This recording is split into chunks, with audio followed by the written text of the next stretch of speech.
Assalamualaikum warahmatullahi wabarakatuh. Kita berjumpa lagi teman-teman ya dalam talkshow yang ketiga. Hari ini tanggal 21, talkshow yang ketiga. Temanya agak seru nih. Temanya tentang bisnis yang kemarin beberapa waktu lalu itu sempat booming. Kita bisa jumpai bisnis itu di mana-mana, yaitu bisnis kedai kopi. Tapi seketika dengan adanya COVID ini seketika juga runtuh juga.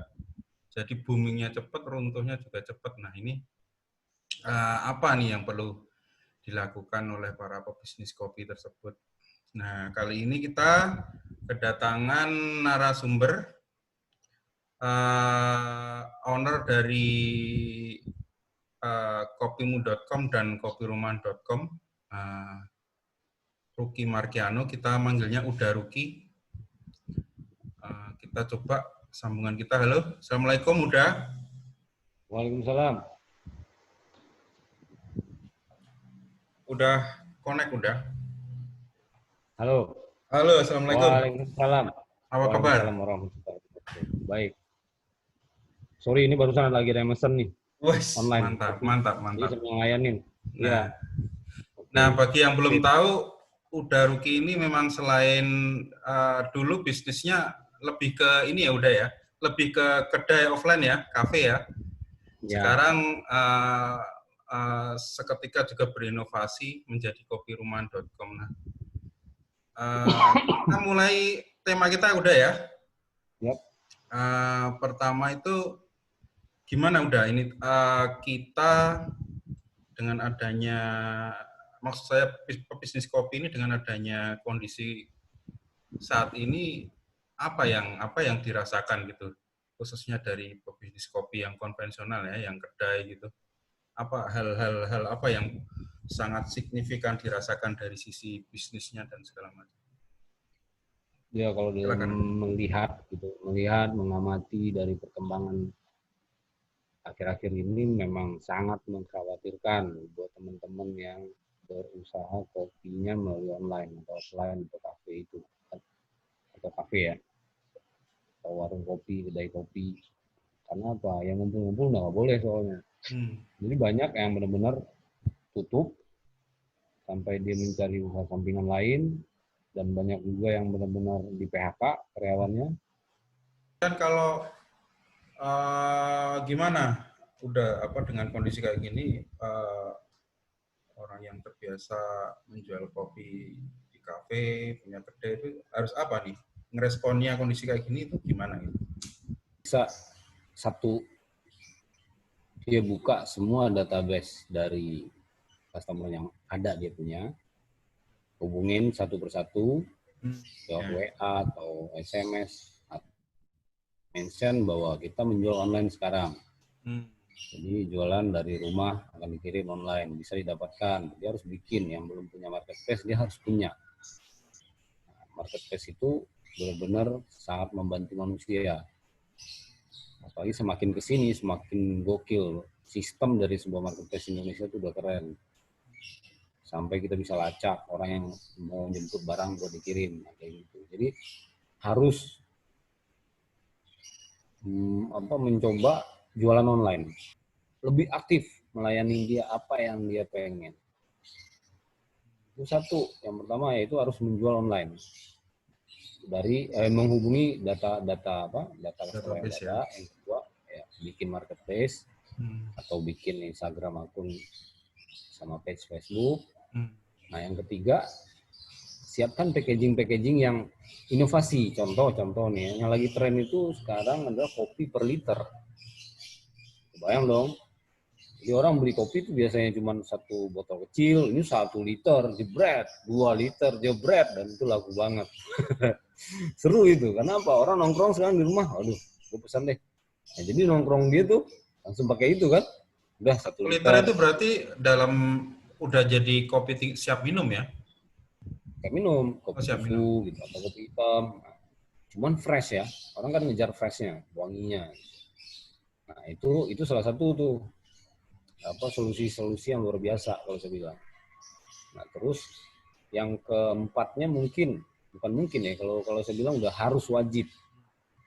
Harus wajib kita berikan walaupun cuma 100.000 atau 200.000 atau cuma gocap 50.000. Kenapa ya? Karena di marketplace itu sangat-sangat membantu kita semua. Kita berikan dari 25.000 itu juga bisa gitu. Asal jadi maksudnya kita spending money untuk beriklan juga gitu ya? kenapa beriklan? Biar orang bisa lebih melihat produk kita. Karena engine-engine tempat kita beriklan itu kan dia ada engine yang udah berbalut artificial intelligence gitu. Salah satunya dengan yang mengefek kepada kita beriklan sesuai daerah kita. Jadi istilahnya kayak misalkan saya buka di Bintaro Depsos. Tanpa sadar orang sekitar sini tuh beli di sini. Oh, Karena jadi itu juga iklan itu kita bisa tentuin parameternya ya, kita mau jangkau daerah mana gitu ya. Radius, segmen pasar. Jadi demografinya lebih detail dapat sama kita. Nah, beriklan itu ujung tombak kita juga soalnya. Jadi emang harus udah nggak bisa ada tuh. Bantu ya promosi ini ya. Punya gue nih, gue jual ini rumah bro, gini ke teman, ke saudara, nggak perlu. Iklan itu profesional, itu alur. Jadi dalam dunia bisnis manapun ada 3 pilar tuh yang harus dijaga orang. Mau perusahaan apapun. Jadi ada namanya marketing. Ini budgeting semua di sini, budgetnya jelas di sini. Setelah itu ada tim marketing, yang kedua tim after sales. Nah, tim after sales ini yang akan memfollow up database tadi, menanyakan, Pak gimana Pak, kopi udah enak belum Pak, ada yang kurang Pak, dan lain-lain. Lalu yang ketiga nih, pilar ketiga ini, research and development, R&D ini. Jadi sekecil apapun usaha, kita harus topang dengan 3 pilar ini. Kalau menurut saya.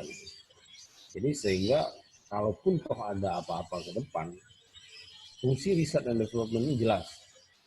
Dia akan sedikit banyak memberi masukan ke produk yang kita jual. Jadi selama pandemi ini manajemen masih bisa berjalan ya? Maksudnya manajemen untuk apa namanya yang berada dalam 3 pilar tadi itu? Masih bisa banget. Justru pekerjaan orang R&D itu berlakunya sekarang kalau orang untungnya. Nah, saya dengan tim tanpa sadar orang melihat kopimu itu apalah gitu. Oh, kopimu udah banyak nih bikin coffee shop bla bla. Dia kan nggak tahu apa yang kita kerjakan. Kita membangun itu seperti apa dia kan nggak tahu. Nah, saat ini itu hasil R&D saya yang bekerja saat pandemi ini. Nah, saya melihatnya itu. Oh, untung ya gue tuh selalu memikirkan ini gitu. Selalu memperhatikan pasar, selalu memperhatikan tren, bla bla bla. Tapi tidak ikut-ikut tren-trenan orang gitu. Jadi sebenarnya bikin tren diri aja gitu dengan cara kita. Nah, yang saya rasa itu seperti itu. Karena waktu dan tempat kan merubah fakta. Jadi harus cerdas menyikapi fakta saat ini. Namun khususnya di tengah pandemi kayak gini, kemudian tantangan yang mungkin akan muncul dengan melakukan hal itu gitu. Tantangan dan kendala yang mungkin dihadapi gitu bagi para penggiat kopi ini. Sebenarnya kendala itu pasti akan ada. Setiap waktu detik ke depan itu kendala itu kan pasti ada. Nah, bagi orang-orang yang melakukan proses dari produk itu, proses penjualan, proses pembuatan, dia sudah mengerti. Karena dia bermain di dunia itu, ketika ada kendala, dia udah tahu tuh, improvisasi di lapangannya itu. Gitu. Nah, itu tidak sama antara satu orang dengan orang lain. Kalau mereka itu menjalani pakai hati dan jiwa yang benar-benar fokus, tulus, itu nanti dia akan ketemu sendiri dengan karakter masing-masing si pedagangnya. Kalau menurut saya begitu.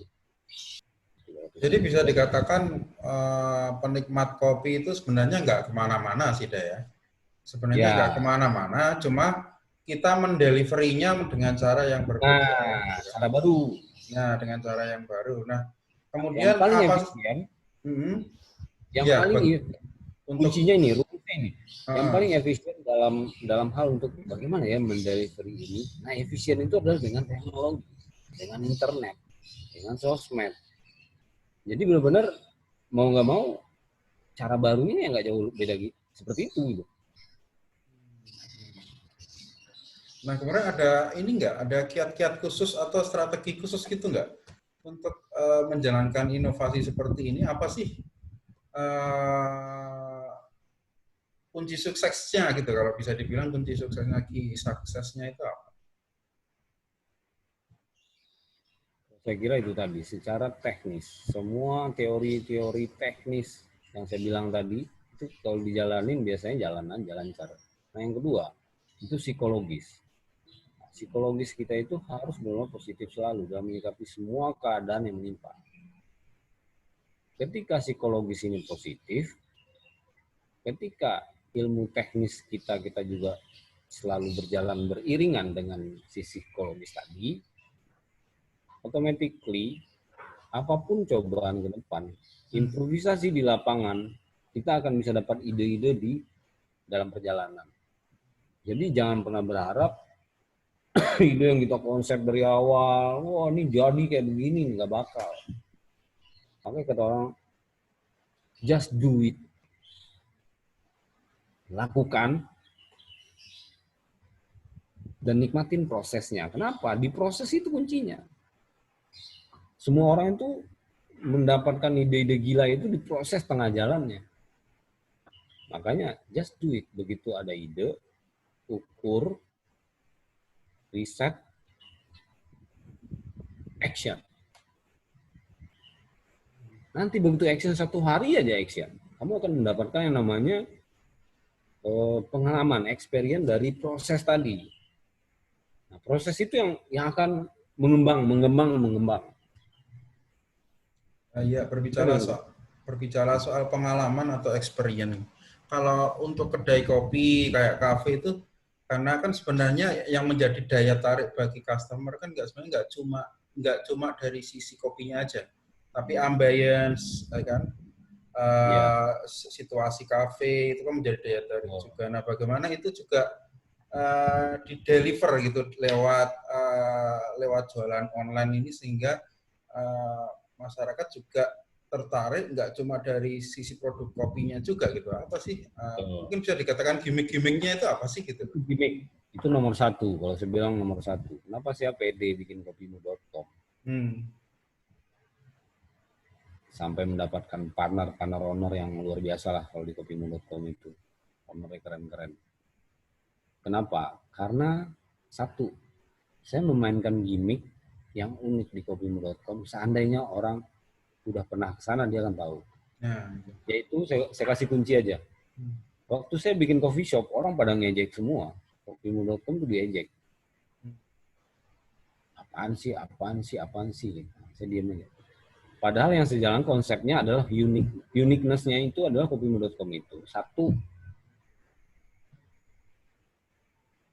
dia tempat ngopi, tapi sekalian networking bisnis. Banyak terjadi transaksi bisnis yang kadang-kadang recommend by, ya kebetulan teman saya sama teman saya temuin gitu. Jadi yang akhirnya mendapatkan market para pengusaha dominan. Baik dari usia muda sampai usia tua. Ditambah lagi, kenapa pengusaha-pengusaha hebat itu mau nongkrong gitu di Kopimu? Sampai artis-artis pun mau gitu. Karena dia melihat kualitas tongkrongan coffee shop, kopimu.com. Orang-orang tua, makin tua, saya tahu dia butuh kopi yang fresh. Yang premium ke atas itu akan dicari oleh kalangan menengah ke atas. Nah, market kopimu.com emang dikonsep dari awal dengan tagline Indonesian Premium Coffee, minimal kopi yang nongkrong di sana bermain premium kualitasnya gitu. Jadi emang agak mahal daripada coffee shop lainnya. Iya, benar. Cuman kenapa bisa diterima? Ya kalau saya bilang karena apa? Konsepnya jelas, marketnya jelas, segmennya jelas.